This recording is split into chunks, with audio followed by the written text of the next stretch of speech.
बच्चों, आज हम हमारे सिविक्स का चैप्टर 5 चालू कर रहे हैं। लेक्चर 128 है हमारा और इस चैप्टर का नाम है वुमन चेंज द वर्ल्ड, औरतें दुनिया बदलेंगी। चैप्टर आपको ये भी इंटरेस्टिंग लगने वाला है, चैप्टर 4 की तरह ही बहुत इंटरेस्ट वाला चैप्टर है। जैसे आप वो चैप्टर पढ़ के आपको थोड़ा आप आइडेंटिफाई कर पा रहे थे, इस चैप्टर के साथ भी आप आइडेंटिफाई कर पाओगे। वुमन चेंज द वर्ल्ड, औरत दुनिया बदलेगी। This is the chapter. यहाँ देखो, एक लड़की ने पूरी दुनिया हाथ में उठाई हुई है। चैप्टर भी ऐसा ही है कि लड़कियाँ किस तरह से दुनिया अपने हाथ में ले रही हैं, कैसे वो दुनिया बदल रही हैं। पिछले चैप्टर में आपने पढ़ा कि कैसे वुमन हैं, उनके घर के काम करती हैं तो उसे उनके घर वाले वर्क ही नहीं मानते हैं, बाहर वाले भी वर्क नहीं मानते हैं।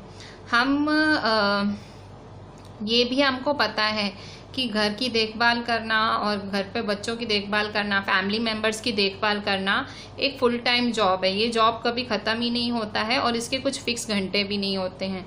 जो वुमन है सुबह अर्ली मॉर्निंग उठती है, रात को जब तक बच्चों को हाथ में दूध नहीं देती है तब तक उसका मतलब कोई एंड ही नहीं है। कभी पापा लेट आते हैं, कभी कुछ, तो सब उनको देखना पड़ता है। इस चैप्टर में आप देखोगे कि किस तरह से बाहर, जो घर के बाहर जाके औरतें काम करती हैं, उनको कैसे देखा जाता है। और ये भी देखेंगे कि कैसे कुछ ऑक्यूपेशंस, कुछ काम ऐसा माना जाता है कि वो मर्द ही कर सकता है, या ऐसा कुछ काम जो माना जाता है सिर्फ औरत ही कर पाती है।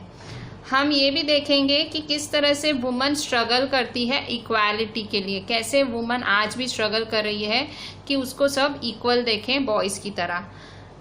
एजुकेशन मिलता है, एजुकेशन मिलना आज भी एक मतलब आज भी अगर औरत को आप पढ़ाओ लिखाओ, वो कुछ नया करके दिखाएगी। एजुकेटेड औरत आज भी मतलब एजुकेशन से वो बहुत चीज़ें बदल सकती है। ये जो चैप्टर है वो दिखाएगा कि किस तरह से औरतों ने कुछ छोटे छोटे काम करके कैसे अपने लिए जो है जो कहते हैं ना अपॉर्चुनिटीज़ के दरवाजे खोले हैं, कैसे औरतों ने भेदभाव को चैलेंज किया है, डिस्क्रिमिनेशन को चैलेंज किया है।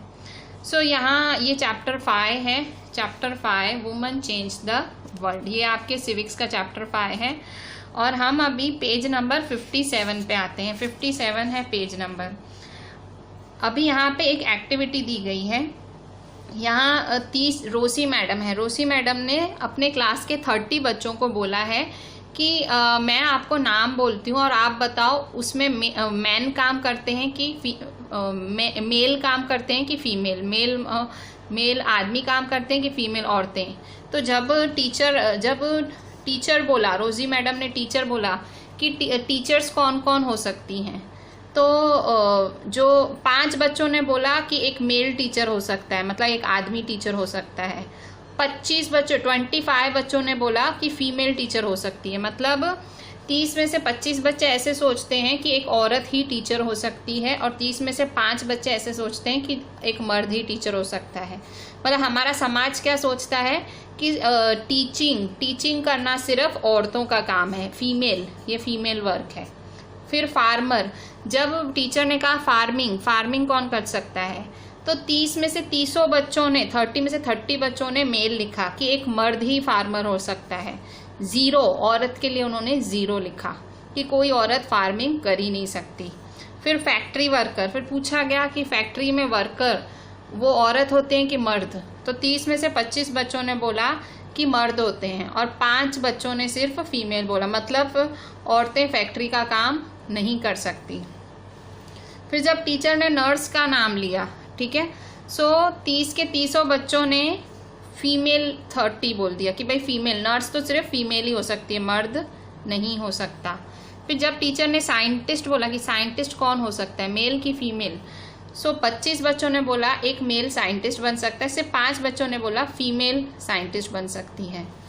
फिर जब पायलट का नाम लिया टीचर ने कि पायलट कौन बन सकता है, मेल की फीमेल, 27 बच्चों ने बोला कि मेल और 3 बच्चों ने बोला कि फीमेल। अच्छा, अब आप देख सकते हो, मतलब टीचिंग वाला काम और नर्सिंग वाला काम ये माना जाता है औरतों का है। इसके अलावा जो बाकी काम है, फार्मिंग, फैक्ट्री का वर्क करना, साइंटिस्ट, पायलट, ये सब काम माने जाते हैं कि मर्दों के हैं। अब मैं आपको कोई और तस्वीर दिखाती हूँ, इसी पेज पे, पेज 56 पे एक तस्वीर दिखाती हूँ। ये तस्वीर देखो। सो यहाँ पे ये दो औरतें फार्मिंग कर रही हैं। अब इस तस्वीर के नीचे क्या लिखा है वो पढ़ो। तस्वीर के नीचे लिखा है कि 83.6% of working women in India are engaged in agriculture. समझो हमारे इंडिया में 100% औरतें हैं, तो उसमें से 83.6% औरतें जो बाहर काम करती हैं वो एग्रीकल्चर ही करती हैं। जबकि यहाँ देखो, यहाँ बोला गया है कि फार्मिंग 0, औरतें करती नहीं हैं। सो ये गलत बात है। इंडिया की आधे से ऊपर औरतें फार्मिंग करती हैं। फार्मिंग में क्या करती हैं? वो प्लांटिंग करती हैं, वीडिंग करती हैं, हार्वेस्टिंग, थ्रेशिंग। तो भी आपके मन में जब भी आप फार्मर सुनते हो तो एक आदमी आता है, कभी आपके दिमाग में एक औरत की इमेज आती है? ये देखो, ये औरतें हैं, ये फार्मिंग ही कर रही हैं। तो ये क्या है? ये हमारा स्टीरियोटाइप है, हमारी सोच। ठीक है, स्टीरियोटाइप मतलब हम इन स्टीरियोटाइप्स में मानते हैं। सो यही स्टीरियोटाइप क्या होता है? एक सोच बना लेना कि भाई ये औरत ही कर सकती है, ये मर्द ही कर सकता है। तो ऐसी औरतें आगे आई हैं जिन्होंने ये स्टीरियोटाइप्स तोड़े हैं, मतलब जिन्होंने ये सारी चीज़ें तोड़ के जो आगे आई हैं। ठीक है, सो औरतों के पास अपॉर्चुनिटीज़ बहुत कम होती हैं और उनसे एक्सपेक्टेशंस बहुत ज़्यादा होती हैं। देखो, तो ये ऐसा क्यों हुआ जो रोजी मैडम ने देखा, वो इमेज ऐसी क्यों? भाई औरतों नर्स और टीचर और मर्द क्यों पायलट और साइंटिस्ट? क्योंकि हम because so many people believe in this stereotypes, क्योंकि हमारे मन में कि स्टीरियोटाइप्स ये बैठ गए हैं। सो अब जैसे कि यहाँ देखो ऊपर,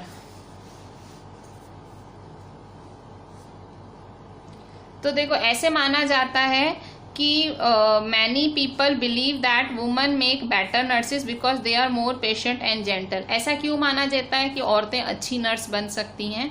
क्योंकि औरतें ज़्यादा पेशेंट होती हैं, मतलब उनमें ज़्यादा धैर्य होता है, ज़्यादा जेंटल, वो ज़्यादा सॉफ्ट होती हैं। सो ऐसे माना जाता है कि इसीलिए वो अच्छी नर्स बन सकती हैं। ठीक है, फिर यही मतलब फैमिली में क्योंकि औरत ही है जो शांत रहती है, जो सब सहन करती है, तो ऐसे माना जाता है कि वो नर्स अच्छी बन सकती है। अब साइंटिस्ट के लिए क्यों लड़के सोचे जाते हैं? तो ऐसा माना जाता है, it is believe that science requires a technical mind and girls and women are not capable of dealing with technical things. क्यों लड़कों के लिए साइंटिस्ट सोचा जाता है? ऐसा माना जाता है कि लड़कों भाई साइंस में टेक्नोलॉजी चाहिए, टेक्निकल चीज़ें चाहिए, और लड़कियों का दिमाग तो टेक्निकल चीज़ों के लिए है ही नहीं। सो इसलिए लड़कियां साइंटिस्ट नहीं बन सकती। सो ये हमारे समाज की सोच है, ऐसी सोच है कि भाई सॉफ्ट काम है तो लड़की करेगी, टेक्निकल काम है तो लड़का करेगा। सो यही स्टीरियोटाइप्स हैं, ये एक सोच है। स्टीरियोटाइप होना एक पर्टिकुलर सोच, तो बहुत सारे लोग इन स्टीरियोटाइप्स में मानते हैं। So because so many people believe in this stereotypes, many girls do not get the same support that boys do to study and train to become doctors and engineers. क्योंकि बहुत लोगों के मन में ये सोच है, स्टीरियोटाइप है कि लड़कियां ये काम कर सकती हैं, ये नहीं कर सकती हैं। तो चाहे लड़कियां पढ़ लिख के डॉक्टर इंजीनियर बनना चाहें तो लड़कियों को इतना सपोर्ट नहीं करते हैं पेरेंट्स, जबकि लड़कों को करते हैं। क्यों? क्योंकि सोच ऐसी है कि भाई डॉक्टर इंजीनियर है तो ये तो टेक्निकल काम है, ये तो लड़का ही कर सकता है, तो लड़का बने इंजीनियर। फिर डॉक्टर में ऐसा सोचा जाता है कि अरे डॉक्टरी पढ़ने के लिए तो एज भाई ज़्यादा हो जाती है, तो लड़की की शादी कैसे होगी, कैरियर कैसे बनाएगी। सो ये इतना लंबा प्रोफेशन नहीं देना है लड़की को, तो डॉक्टर भी नहीं बनाते हैं। सो ये सोच है। ठीक है, और दूसरी सोच क्या है? इन मोस्ट फैमिलीज, बहुत सारी फैमिलीज तो ऐसी हैं जहाँ पे लड़की खाली स्कूल ही फिनिश कर देती है ना, तो वो सीधा उनकी मैरिज के लिए सोचा जाता है। ठीक है, उनको ऐसे समझा दिया जाता है कि भाई तुझे शादी करनी है, तुझे मैरिज करनी है, भाई अब स्कूल पूरा हो गया, थोड़ा और पढ़ के अब तुझे मैरिज करनी। तो ये क्या है? ये स्टीरियोटाइप्स है, ये सोच है कि लड़की को शादी करनी है और लड़के को कैरियर बनाना है। ये स्टीरियोटाइप्स हैं। पर कुछ औरतें हैं जो ये स्टीरियोटाइप्स ब्रेक कर रही हैं, कुछ औरतें हैं जो ये दकियानुसी सोच को पीछे छोड़ रही हैं। जैसे कि यहाँ पेज 57 पे ये वाली लेडी, ठीक है, ये लेडी आप देखो, ये लेडी हैं इंजन ड्राइवर, ये लेडी इंजन ड्राइवर हैं। ये 27 साल की उम्र में ही यहाँ के ये इंजन ड्राइवर बनी। अब इंजन ड्राइवर मतलब रेलवे में इंजन ड्राइवर नहीं, आगे हम क्या सोचते हैं वो मर्द ही हो सकता है, पर इस लेडी ने सोचा कि मैं इंजन ड्राइवर बनूंगी। ठीक है, तो इस लड़की ने जो स्टीरियोटाइप था वो ब्रेक किया, जो सोच थी उस समाज की जो सोच थी उसको तोड़ के दिखाया। अब इस लड़की के बारे में पढ़ते हैं। हम देखो इंजन ड्राइवर, जब आप इंजन ड्राइवर का सोचते हो तो वो मर्द होते हैं, पर ये 27 साल की लक्ष्मी लकड़ा है, इनका नाम लक्ष्मी लकड़ा है और ये एक गरीब आदिवासी फैमिली से हैं, झारखंड की। इन्होंने कुछ नया सोचा। अब जरूर आदिवासी फैमिली मतलब ये ऐसे आदिवासी डांस नहीं करती, इनकी जात आदिवासी है। मतलब हर किसी की जात होती है ना, कोई कहते हैं कोई किसी जात का है, कोई किसी जात का है। अब कोई कहते हैं कि भाई कोई कहते हैं कि नाई जात का है, तो हाँ ठीक है नाई जात भाई वो बाल काटेंगे, पर ज़रूरी नहीं है वो हमेशा बाल ही काटेंगे, वो कुछ और भी काम कर सकते हैं। ऐसे ही इनकी जात थी ट्राइबल जात, पर इनके जो माँ बाप थे इनके माँ बाप बहुत सपोर्टिव थे, इनको बहुत पढ़ाना लिखाना चाहते थे। ये नॉर्दर्न रेलवेज में, नॉर्दर्न जो हमारा इंडिया का नॉर्दर्न साइड है, ये पूरे नॉर्दर्न रेलवेज में पहली वुमन इंजन ड्राइवर बनी। She is the first woman engine driver for northern railways. ये 27 साल की हैं लक्ष्मी लकड़ा, और 27 साल की लक्ष्मी लकड़ा पहली वुमन ड्राइवर बनी नॉर्दर्न रेलवेज में। लक्ष्मी के पेरेंट्स पढ़े लिखे नहीं हैं, पर उन्होंने पूरी कोशिश की कि अपने बच्चों को पढ़ाएं। लक्ष्मी ने एक गवर्नमेंट स्कूल में, सरकारी स्कूल से पढ़ाई की। स्कूल में भी वो अपने माँ बाप की मदद करती थी और सारे छोटे मोटे काम करती थी अपना खर्चा उठाने के लिए। बहुत मेहनत करती थी और बहुत पढ़ाई में अच्छा किया। आगे जाके उसने इलेक्ट्रॉनिक्स में डिप्लोमा किया। उसके बाद वो रेलवे की एग्ज़ाम में बैठी। रेलवे की एग्ज़ाम होती है बोर्ड एग्ज़ाम, उसमें बैठी और पहली बारी में रेलवे की एग्ज़ाम उसने क्लियर कर ली। अब फिर वो बन गई इंजन ड्राइवर, पहली इंजन ड्राइवर बनी पूरे नॉर्थ इंडिया की। अच्छा, अब लक्ष्मी क्या बोलती है? लक्ष्मी से पूछा गया कि तू इंजन ड्राइवर क्यों बनी? उसने कहा मुझे चैलेंजेस अच्छे लगते हैं। जब भी कोई ऐसा बोलता है ना कि ये काम लड़कियों के लिए नहीं है, तो मैं वही काम करती हूँ। ऐसा मेरे साथ लाइफ में बहुत बारी हुआ है। जब मुझे इलेक्ट्रॉनिक्स लेना था तो तब भी लोगों ने कहा कि इलेक्ट्रॉनिक्स तो लड़के लेते हैं, तो मैंने इलेक्ट्रॉनिक्स में ही मेरा कैरियर बनाया। फिर जब मैंने मोटरसाइकिल चलाई पहली बारी तो लोगों ने कहा मोटरसाइकिल तो लड़के चलाते, पर मैं मोटरसाइकिल ही चलाती थी। फिर ऐसा फिर से हुआ जब इंजन ड्राइवर बनने की बारी आई, तब सबने कहा कि मर्द ही इंजन ड्राइवर बनते हैं, तो मैंने इंजन ड्राइवर की ही नौकरी ली। तो उसने कहा मैं एक ही फिलॉसफी चलती हूँ, एक ही सोच रखती हूँ। क्या सोच रखती हूँ कि जब तक मुझे कोई काम करने में मज़ा आ रहा है और मैं किसी को परेशान नहीं कर रही हूँ और मैं अच्छा कर रही हूँ और मेरे पेरेंट्स को मदद कर रही हूँ, तो फिर मैं ऐसा क्यों नहीं जीऊँ जैसे मैं जीना चाहती हूँ। फिर मैं लोगों के हिसाब से क्यों चलूँ? अगर मेरा काम किसी को परेशान नहीं कर रहा है और मैं तो भी अच्छा कर रही हूँ और किसी को परेशान नहीं कर रही हूँ और मेरे माँ बाप को भी हेल्प हो रही है, तो क्यों ना मैं मेरी मर्जी से जीऊँ। सिंपल फंडा है इसकी लाइफ का। ठीक है भाई, मुझे जिस काम में मज़ा आएगा मैं वो करूँगी, हाँ, पर मेरा काम किसी को परेशान नहीं करना चाहिए। तो ये इंजन ड्राइवर बनी है, तो इसमें किसको परेशानी? किसी को नहीं। ये तो इसने अपने लिए किया ना। क्यों? क्योंकि जब वो समाज की वो सोच कि भाई लड़की है इंजन ड्राइवर बनी है, वो उसने सोच का सामना किया। उल्टा इसको तो तकलीफ ही झेलनी पड़ी होगी, पर वो उसको मज़ा आता है मतलब वो ट्रेन के इंजन चलाने में। ये उसकी सोच, ठीक है, पर वो खुश है। वो कह रही है मुझे ये खुशी मिलती है ये करके। इसके बाद पीछे देखो तो आपको ये आपको पेज नंबर 58 पे, तो आपको ये समझने की ज़रूरत है कि हम ऐसी सोसाइटी में रहते हैं जिसमें सब बच्चों को प्रेशर का सामना करना पड़ता है। ऐसे नहीं आप सोचते होंगे लड़कियों को नहीं, लड़कों को भी प्रेशर का सामना करना पड़ता है। किससे? एडल्ट से, हमारे मम्मी पापा से। कई बार ऐसे होता है वो सिर्फ sometimes these come in the form of demand, at other times they can just be because of unfair teasing by our own friends। कभी कभी हमारे फ्रेंड्स हमको ऐसे ही छेड़ते रहते हैं, ऐसे ही बोल करते हैं, तभी भी हमको प्रेशर का सामना करना पड़ता है। बॉयज़ को कैसे लोग प्रेशर करते हैं? So boys are pressurise to think about getting a job that will pay a good salary. Boys को कैसे प्रेशराइज किया जाता है? उन्हें घड़ी घड़ी उनके दिमाग में ऐसा डाला जाता है कि तुझे अच्छी जॉब करनी है। क्यों? तुझे अच्छी सैलरी चाहिए।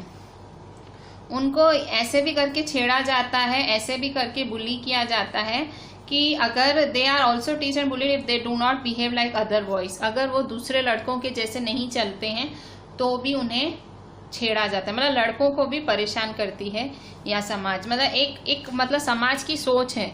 मतलब कोई अगर समझो लड़कों की चाल, ठीक है, चलने का ढंग, अब कोई लड़का थोड़ा अलग चलेगा ना तो 4 छेड़ने वाले पैदा हो जाएंगे। मतलब 4 लड़के छेड़ेंगे कि ये चल कैसे रहा है, तू तो लड़कियों की तरह चल रहा है, ये मटक क्यों रहा है। मतलब बॉयज़ पे भी प्रेशर होता है। बॉयज़ को बचपन से यही सिखाया जाता है कि पढ़ेगा नहीं तो बड़ा होके कमाएगा कैसे, सैलरी कैसे मिलेगी। मतलब ऐसे नहीं बोलते कि पढ़ाई कर, पढ़ाई ज़रूरी है, फ्यूचर बनेगा। सीधा लड़कों को ऐसे बोला जाता है कि पढ़ेगा तो कमाएगा नहीं क्या। सो सीधा कमाई से जोड़ा, लड़कों को किससे जोड़ा जाता है, कमाई से, और लड़कियों को घर के काम से।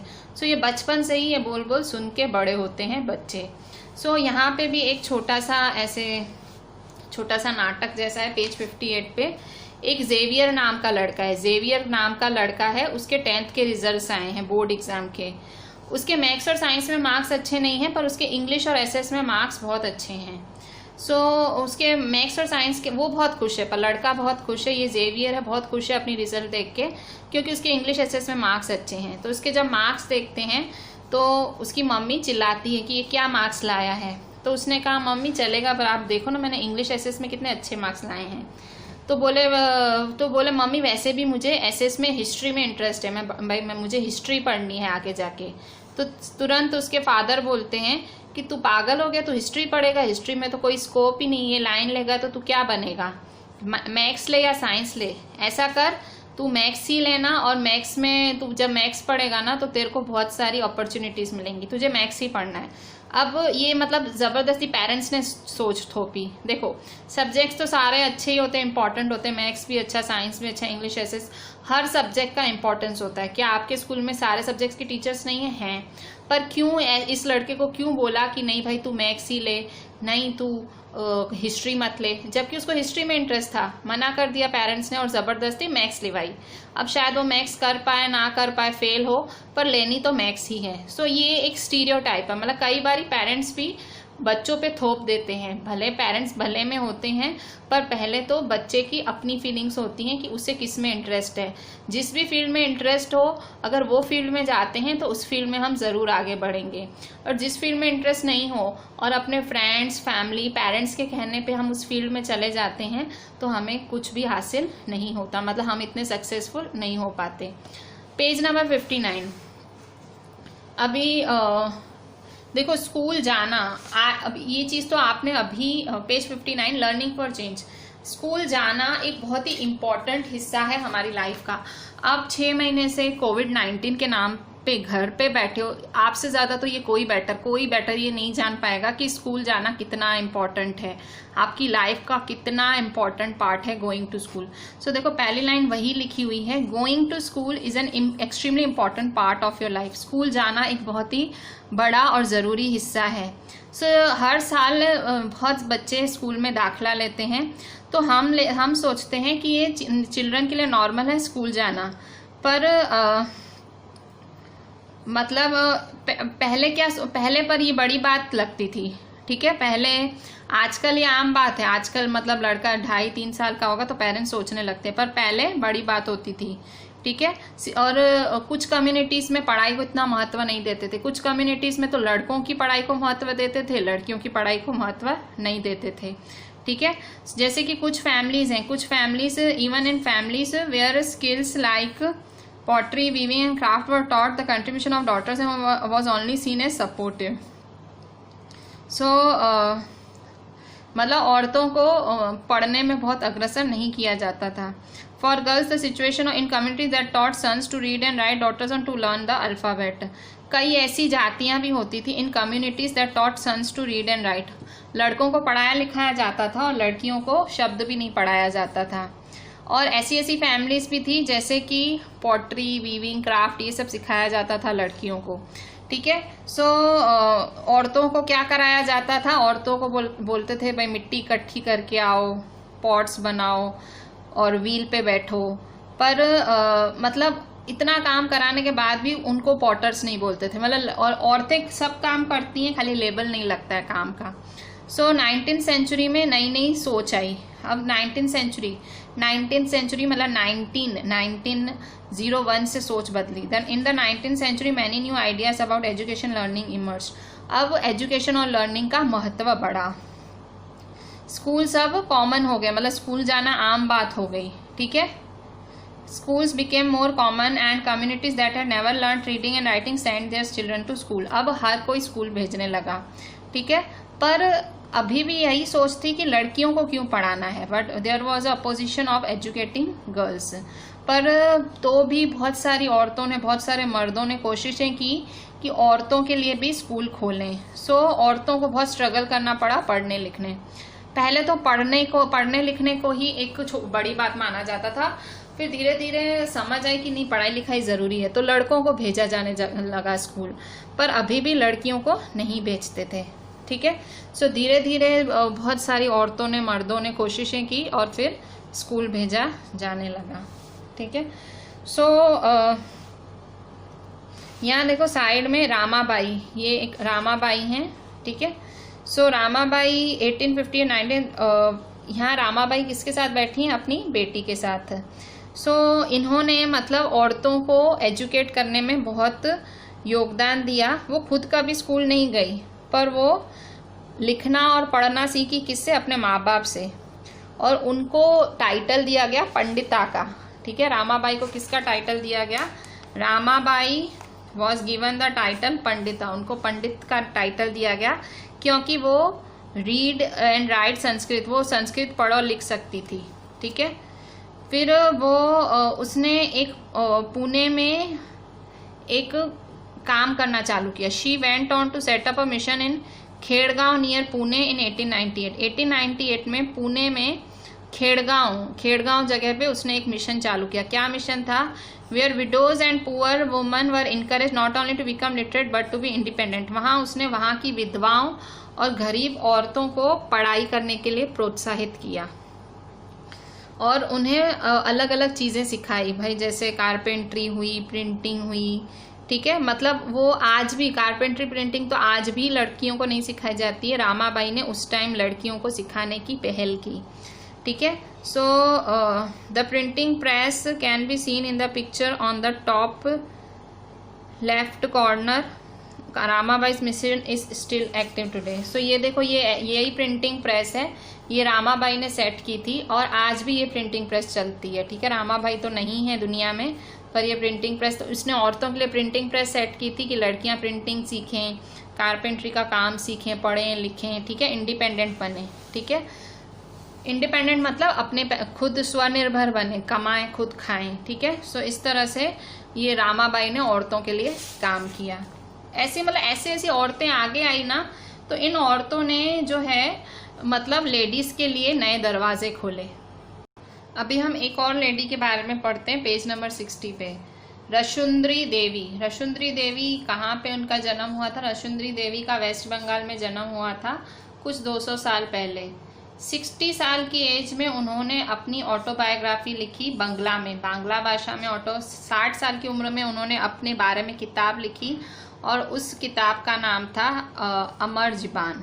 ठीक है, सो किताब लिखने वाली वो पहली औरत थी, अपनी ऑटोबायोग्राफी लिखने वाली पहली औरत थी, पहली इंडियन औरत थी। ठीक है, रशुंद्री देवी कौन थी? सो रशुंद्री देवी एक हाउसवाइफ थी और एक बड़े जमींदार घर से थी वो।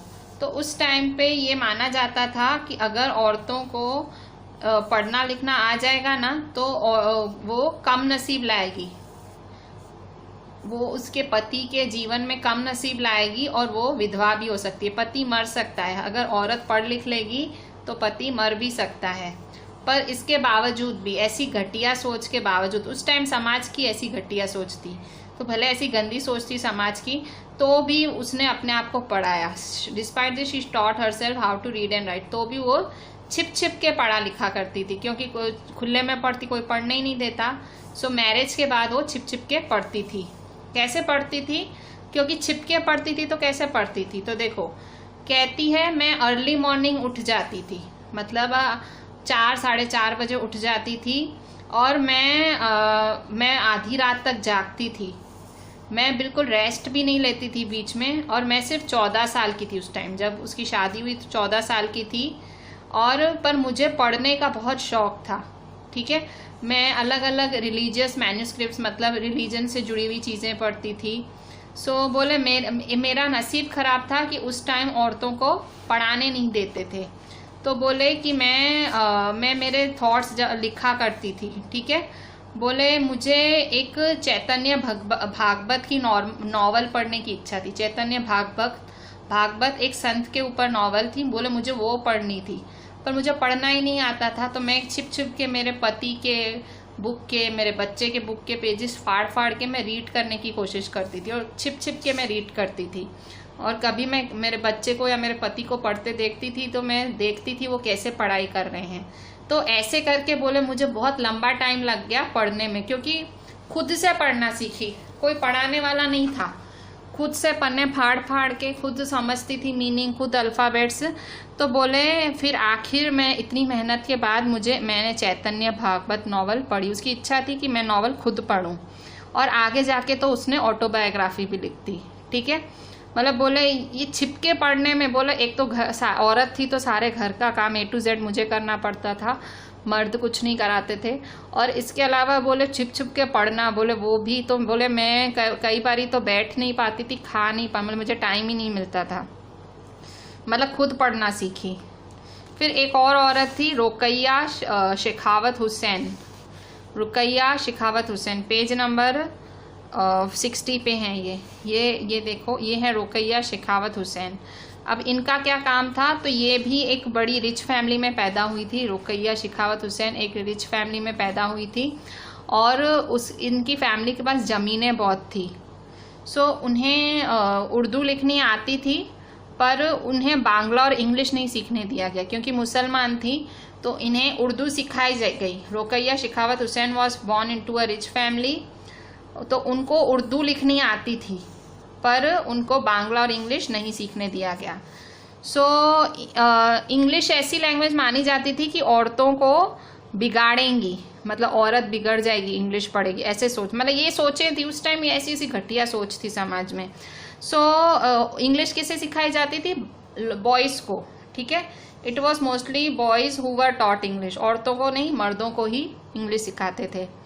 सो रुकैया ने रीड और लर्न करना सीखा, बांग्ला और इंग्लिश, अपने बड़े भाई की मदद से, बड़े भाई और बड़े बहन की मदद से इंग्लिश और बांग्ला लिखना और पढ़ना सीखा। और आगे जाके वो क्या बनी, राइटर ही बनी, ठीक है।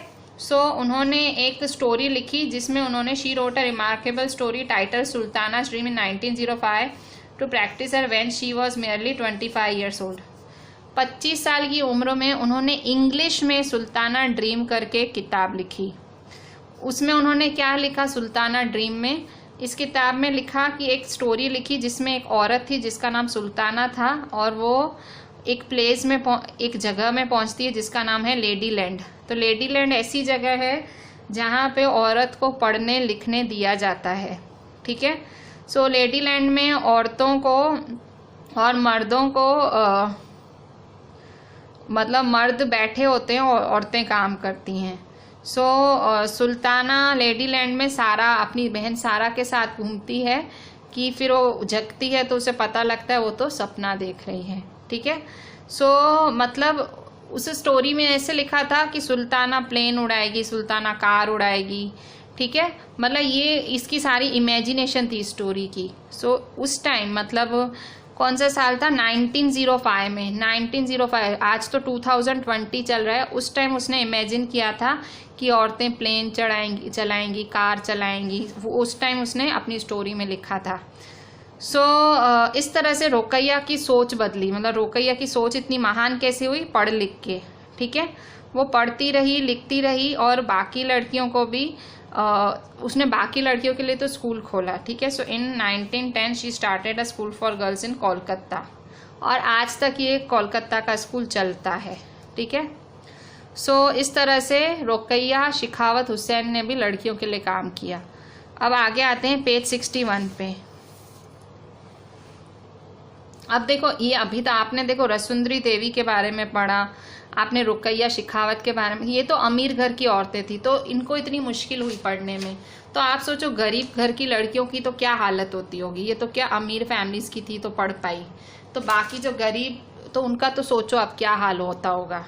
पेज 61 पे देखो नीचे, स्कूलिंग एंड एजुकेशन टुडे। आज दोनों लड़के और लड़की स्कूल अटेंड करते हैं, ठीक है, पर आप देखते हो कि अभी भी डिफरेंस है लड़कों और लड़कियों की पढ़ाई में। इंडिया में 10-10 साल में काउंटिंग होती है कि पॉपुलेशन कितनी है कंट्री में, और इतना भी पता लगता है कि उनकी एज क्या है, कितना पढ़े लिखे हैं। तो इससे पता लगता है कि हमारे देश में कितने पढ़े लिखे लोग हैं। तो 1961 में जब हमारे देश में गिनती की गई, according to 1961 census, about 40% of all boys and man were literate. मतलब जो लड़के हैं कितने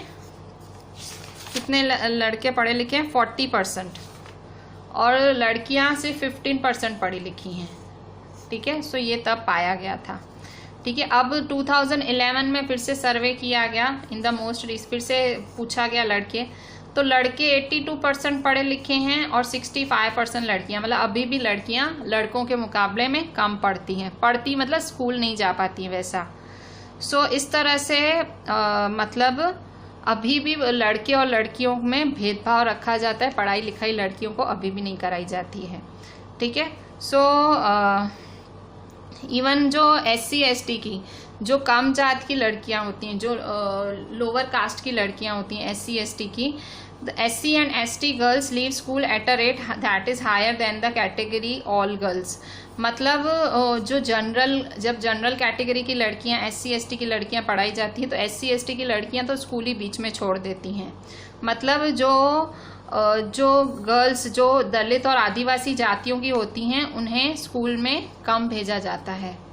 और 2011 के सेंसस में तो ये भी पाया गया कि मुस्लिम लड़कियों को तो और भी कम स्कूल भेजा जाता है। The 2011 census also found that Muslim girls are less likely than Dalit and to complete primary school. मतलब दलित, आदिवासी और मुस्लिम गर्ल्स को एजुकेशन अभी भी नहीं दी जाती है, ठीक है। तो ये क्यों ऐसा किया जाता है इनके साथ, क्यों उन्हें स्कूल क्यों छुड़वा देते हैं जल्दी। क्या रीजंस हैं? There are several reasons why children from Dalit, Adivasi, Muslim have leave school. क्यों छुड़वा दिया जाता है? अगर in rural and poor areas, जो गांव के गरीब इलाके हैं, वहाँ पे एक तो प्रॉपर स्कूल्स ही नहीं होते हैं, टीचर्स नहीं होती हैं, मतलब टीचर और स्कूल ही नहीं होते हैं तो कहाँ से पढ़ेंगे ये लोग। और दूसरा, अगर स्कूल नज़दीक नहीं हुआ, if a school is not close to people's home, अगर घर के नज़दीक स्कूल नहीं है और बस की या वैन की कोई फैसिलिटी नहीं है, तो पेरेंट्स लड़कियों को नहीं भेजेंगे स्कूल। लड़कों को तो भी साइकिल पे भेज देंगे पर लड़कियों को नहीं भेजेंगे। और काफ़ी फैमिलीज तो इतनी ज़्यादा गरीब होती हैं कि वो सब बच्चों को नहीं पढ़ा सकती हैं, तो वो किसको पढ़ाती हैं? बॉयज़ को पढ़ाती हैं, ठीक है। काफ़ी बच्चे स्कूल इसलिए भी छोड़ देते हैं बिकॉज दे आर डिस्क्रिमिनेटेड, भेदभाव होता है, ठीक है, against by there teacher and classmates. उनके साथ भेदभाव, खुद टीचर भेदभाव करती है, कभी कभी उनके क्लासमेट्स भी भेदभाव करते हैं, तो इस वजह से भी स्कूल छूट जाता है। ये कारण है कि लड़कियों का स्कूल छूट जाता है इंडिया में, ठीक है। अच्छा, एक कैंपेन इंडिया ने लॉन्च की थी लड़कियों की पढ़ाई के लिए, Beti Bachao Beti Padhao campaign launch in 2014, कि बेटी को बचाओ और बेटी को पढ़ाओ। 2014 में हमारी इंडियन गवर्नमेंट ने ये कैंपेन निकाली थी, मतलब स्लोगन निकाला था।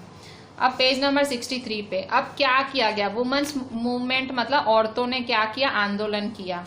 Women and girls now have the right to study and go to school. आजकल औरतों को अधिकार है कि वो पढ़ लिखें और स्कूल जाएं, और अभी औरतों की कंडीशन इम्प्रूव हो रही है। तो ये ऑटोमेटिक नहीं हुआ है, औरतों ने मिलके क्या किया है, स्ट्रगल किया है। Women individually and collectively have struggle to bring about these changes. ये चेंजेस लाने में औरतों ने बहुत स्ट्रगल किया है और इस स्ट्रगल को वुमन मूवमेंट कहते हैं। वुमन मूवमेंट मतलब औरतों द्वारा आंदोलन, ठीक है। सो इसमें औरतें हिस्सा लेती, इवन मैन भी लेते हैं, मैन भी, जिसमें औरतों को पढ़ाई लिखाई और उनके साथ भेदभाव ना हो और उनके साथ और उनको आगे बढ़ने के मौके दिए जाए। सो ये ऐसे वुमन मूवमेंट आंदोलन करती हैं औरतें मिलके, ठीक है। सो कैसे आंदोलन करती हैं? सो कैंपेनिंग करती हैं। कैंपेनिंग का मतलब campaigns to fight discrimination and violence against women are an important part of the women's movement। जब औरतें आंदोलन पे उतरती हैं, पहला उनका सबसे इम्पोर्टेंट पार्ट क्या होता है? कैंपेनिंग। कैंपेन क्यों करती हैं? कैंपेन करना मतलब इकट्ठी होके निकलती हैं, हाय हाय करती हैं, ठीक है, ग्रुप में निकलती हैं।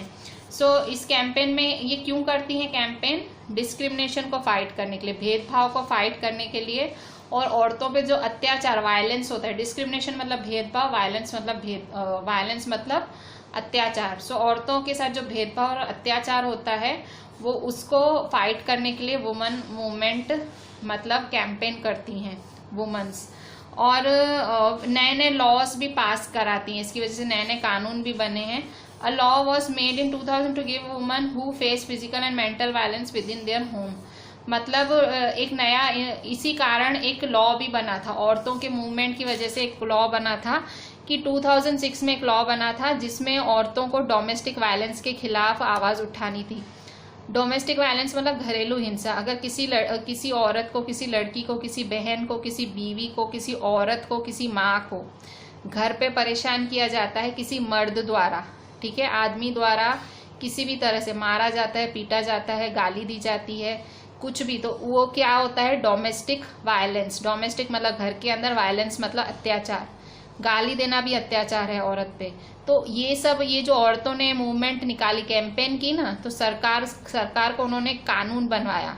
मतलब ये अपराध है, ये गुनाह है। आप किसी औरत के साथ मिसबिहेव नहीं कर सकते हो, भले आप उसके घर वाले क्यों ना हो। अगर मिसबिहेव करते हो तो पुलिस पकड़ के ले जाएगी। तो ये कब आया था कानून? 2006 में। तो ये कानून क्यों आया? ये औरतों की संस्थाएं ऐसे पूरे घूम घूम के उन्होंने हाय हाय किया, उन्होंने लॉज बनाने की सरकार के आगे मांग की, तो ये हुआ, ठीक है। ऐसे ही बैठे बैठे नहीं हो गया। In to protest women against sexual harassment at the work place.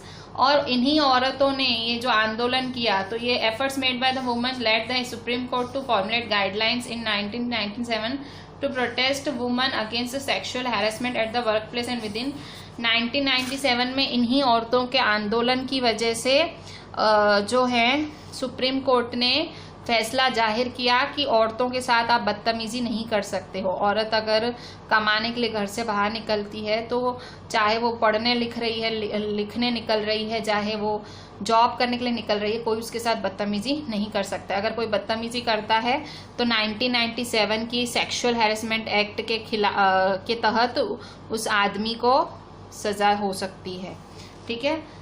इस तरह से और औरतें 1980 में भी औरतों ने मूवमेंट किया था। किसके खिलाफ? डाउरी डेथ्स मतलब दहेज में हत्याएं हो जाती थी लड़कियों की, नई शादी हुई लड़कियों की हत्याएं कर देते थे दहेज में, और फिर दहेज के खिलाफ भी आंदोलन करा था। फिर इस तरह से अलग अलग मुद्दों पे ये जो औरतों की संस्थाएं ग्रुप बना के औरतों को न्याय दिलाती हैं। पहले देखो 1980s में दहेज का बहुत होता था, उसमें औरतों को मार दिया जाता था दहेज के लिए। फिर थोड़ा आगे जाके औरतों के साथ मारपीट पीट होती थी, उसके खिलाफ आवाज़ उठाई। फिर थोड़ा और आगे गए तो फिर लड़कियों के साथ बदतमीजी होती थी बाहर वर्किंग प्लेस पे। ऐसे ये औरतें कैंपेन करती हैं। कैंपेन मतलब इकट्ठी होकर आंदोलन करती हैं, और इसकी वजह से सरकार इनकी बात सुनती है। ये सब टीवी पे आता है, न्यूज़ में आता है, तो फिर गवर्नमेंट के कानों पे ये बात पहुंचती है और सरकार नए नए नियम बनाती है जिससे औरतों का भला हो। यहाँ पे एक लिखा हुआ है सत्यरानी, ठीक है, ये सत्यरानी है। सत्यरानी एक मेंबर हैं एक वुमन मूवमेंट की, और वो सुप्रीम कोर्ट की सीढ़ियों पे बैठी है। ये कहाँ बैठी है? सुप्रीम कोर्ट की सीढ़ियों पे बैठी है। और मतलब ये यहाँ क्यों बैठी है? यहाँ पे ये सत्यरानी बैठी हुई है, इसकी बेटी की हत्या हुई थी डाउरी के लिए। मतलब दहेज के लिए इसकी बेटी को मार दिया गया था, तो ये इंसाफ लेने बैठी है। ठीक है, सो कई मतलब ये इस तरह से औरतें जुड़ती हैं, किनके साथ बुरा होता है या कोई खुद अपने मन से जुड़ जाती हैं। ठीक है, जरूरी नहीं किसी के साथ बुरा हो तो वो कोई आंदोलन में जुड़े। कई औरतें सब औरतों का दुख समझती हैं और वो आंदोलन में जुड़ जाती हैं। ये आंदोलन इस तरह से लड़कियां इकट्ठी होकर आंदोलन करती हैं। ठीक है, फिर रेसिंग अवेयरनेस, दूसरा कैंपेन के बाद क्या करते हैं, रेसिंग अवेयरनेस। अवेयरनेस मतलब वही सोच, जो अच्छी सोच फैलाना। तो an important part of women is to raise public awareness, लोगों को जागरूक करना। So an important part of women's movements work is to raise public awareness on women right issues. कईयों को तो पता ही नहीं है औरतों के अधिकार क्या है। औरतों का अधिकार है पढ़ना, औरतों का अधिकार है कि कोई उन्हें मारे नहीं, औरतों का अधिकार है कि सब उनको रिस्पेक्ट करें, औरतों का अधिकार है कि वो बाहर निकल के काम कर सकें, औरतों का अधिकार है अगर वो घर पे काम करती है तो घर वाले हेल्प करें। ठीक है, सो बहुत सारे अधिकार हैं औरतों के जो लोगों को पता ही नहीं है। तो ये औरतों की संस्थाएं, ये वुमेन मूवमेंट्स क्या करती हैं, अवेयरनेस फैलाती हैं। कैसे फैलाती हैं, प्लेस करती हैं, रस्तों पे नाटक करती हैं, गाने बनवाती हैं, मीटिंगें करती हैं। तो ऐसे करके अवेयरनेस पैदा करती हैं। मतलब काफियों को पता ही नहीं है कि औरतों के क्या क्या राइट्स हैं। फिर तीसरा, प्रोटेस्ट करती हैं। प्रोटेस्ट मतलब खिलाफ। ठीक है, आंदोलन करना, खिलाफ। कैंपेन करना क्या होता है, शांति से, एक नहीं ऐसे निकलते हैं हाथ में झंडे वंडे लेके। प्रोटेस्ट करना मतलब बाकायदा हाय हाय करना। ठीक है, कोई प्रोटेस्ट मतलब किसी चीज के खिलाफ आंदोलन करना। तो ये देखो आंदोलन करने उतरी हैं सड़कों पे। सो प्रोटेस्टिंग। कैंपेन करना मतलब प्रमोट करना होता है, भाई किसी चीज को प्रमोट करना, निकले पर शांति से। ठीक है, भाई पैम्पलेट्स फैलाए या कुछ शांति से एक जगह मीटिंग करी आ गए। प्रोटेस्ट करना तो बाकायदा सड़कों पे उतर के हाय हाय करना। ठीक है, सो ये जो वुमेन मूवमेंट है, जो औरतों की संस्थाएं हैं, प्रोटेस्ट भी करती हैं। The women's movement raises its voice when violation against women takes place. मतलब जब भी औरतों के साथ बदतमीजी, बदसलूकी या उनके साथ अन्याय होता है तो ये वुमेन मूवमेंट अपनी आवाज़ उठाती हैं। ठीक है, सो क्या क्या करती हैं अपनी आवाज़ उठाने के लिए, पब्लिक रैलियाँ, मतलब बड़ी बड़ी रैलियाँ निकालती हैं। डेमोन्स्ट्रेशन मतलब मैंने कहा हाय हाय करती हैं, थाल पीटती हैं, वैसे वैसे करके प्रोटेस्ट करती हैं, मतलब अपना गुस्सा दिखाती हैं सरकार को। ठीक है, सो इस तरह से औरतों की संस्थाएं, वुमेन मूवमेंट औरतों के लिए काम करती हैं। Showing solidarity. शोइंग सॉलिडेरिटी का मतलब वो क्या दिखाती हैं, the women movement is also about showing solidarity with other women and causes. मतलब हर औरत के हर इसको सपोर्ट दिखाती हैं। जैसे 8 March international women's day, women all over came together to celebrate and renew their struggles. मतलब जैसे 8 मार्च था इंटरनेशनल वुमेन डे, उस दिन सारी औरतें इकट्ठी हुई और उन्होंने बताया कि हमने कितना सहन किया है। इधर देखो, इधर कैंडल लेके निकली हैं औरतें, ये देखो कैंडल है। सो वो तो मतलब कैंडल भाई दिखाती हैं हम एक साथ हैं सब, मतलब सब औरतें एक ही टाइम पे कैंडल लेके निकली। ठीक है, सो हर साल 14 अगस्त के दिन बहुत सारे लोग वाघा बॉर्डर पे इकट्ठे होते हैं, इंडिया और पाकिस्तान पे, और ये कैंडल लेके निकलते हैं। ठीक है, मतलब सॉलिडेरिटी मतलब एक दूसरे को दिखाना कि हम साथ में हैं। जैसे देखो सबने साथ में हाथ ऊंचा किया है, तो ये क्या दिखा रही हैं, सपोर्ट दिखा रही हैं। सो वुमेन मूवमेंट कैसे काम करता है, कैंपेन करता है, अवेयरनेस रेस करता है, जागरूक करता है, प्रोटेस्ट करता है और सॉलिडेरिटी दिखाता है। सॉलिडेरिटी मतलब हम एक हैं। सो इस तरह से औरतें एक दूसरे का सपोर्ट करती हैं और औरतें आगे बढ़ी हैं। So this was this chapter, women change the world. This was really interesting chapter. Just read it and right all the points properly, सारी पॉइंट्स अच्छे से लिखें and please WhatsApp me the entire thing. Thank you.